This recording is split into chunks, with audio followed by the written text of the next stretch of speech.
Excited na naman kumain ng person. Dahil kami ay, yun na nga, as I said, kami mag-cheesecake factory.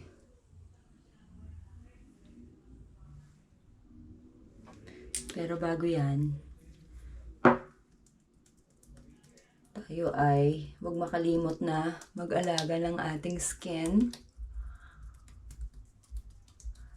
Watch out for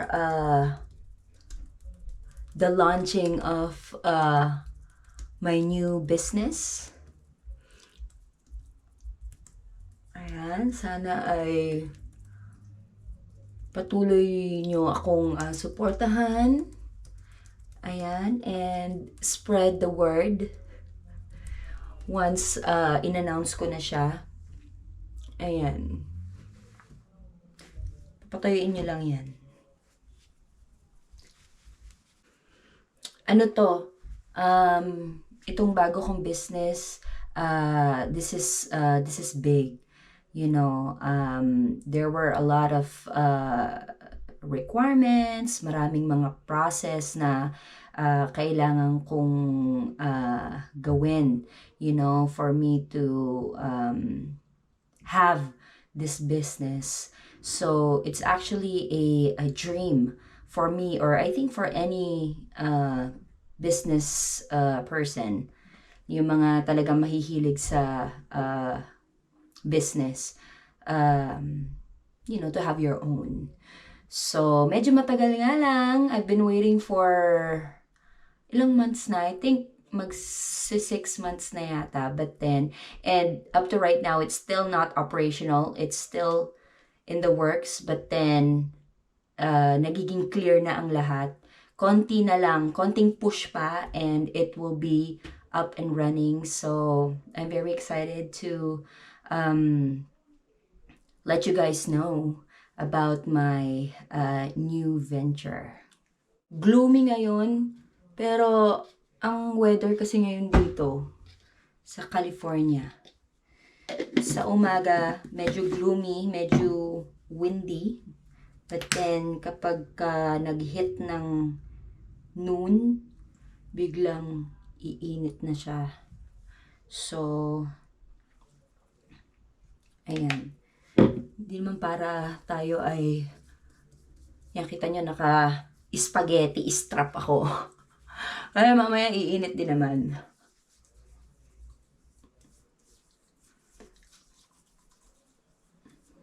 Okay.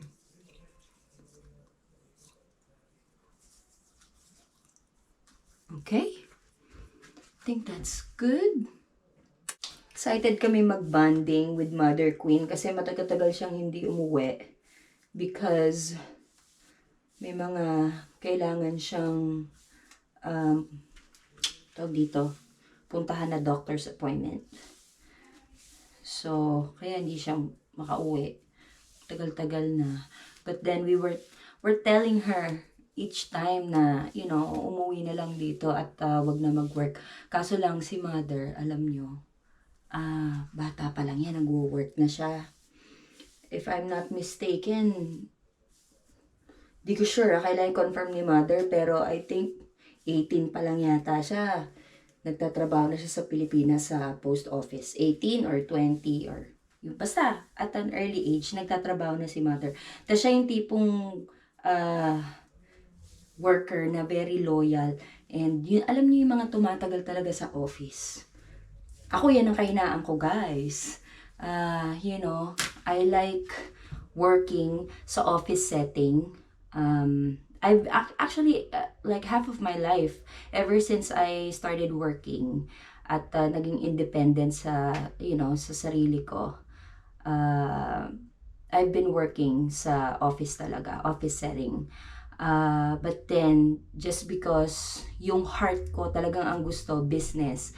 Every time na nagtatrabaho ako sa isang company, mabilis akong magsawa.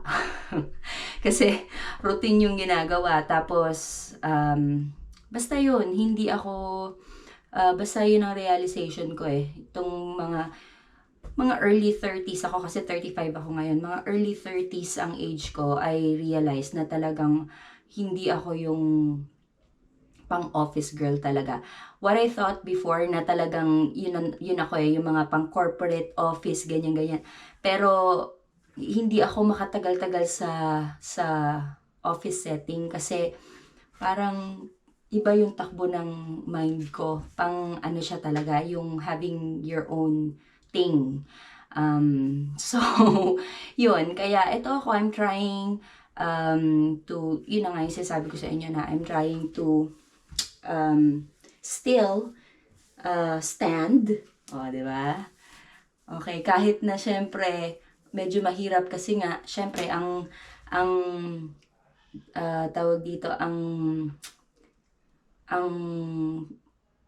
advantages ng kapag ikaw empleyado. Okay, kung ikaw ay pumapasok sa isang company or isang office, basta papasok ka 8 to 5, trabaho ka every day, 8-9 hours a day, bayad ka, 'di ba? And of course, importante pa rin yung you enjoy, you love what you do. Pero kapag ikaw you have your own business or you're managing your own business, may mga ups and downs, may mga hindi laging okay, hindi laging nasa taas, parang gulong yan, minsan nasa baba, minsan nasa itaas.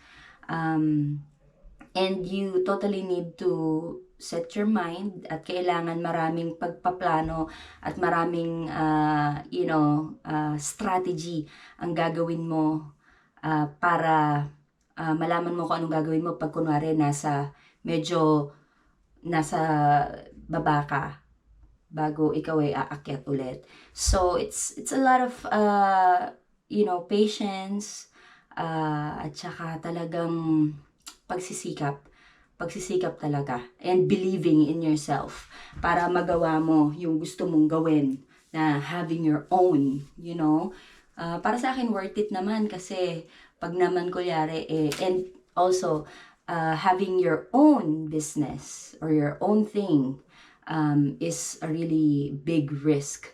It's always a risk.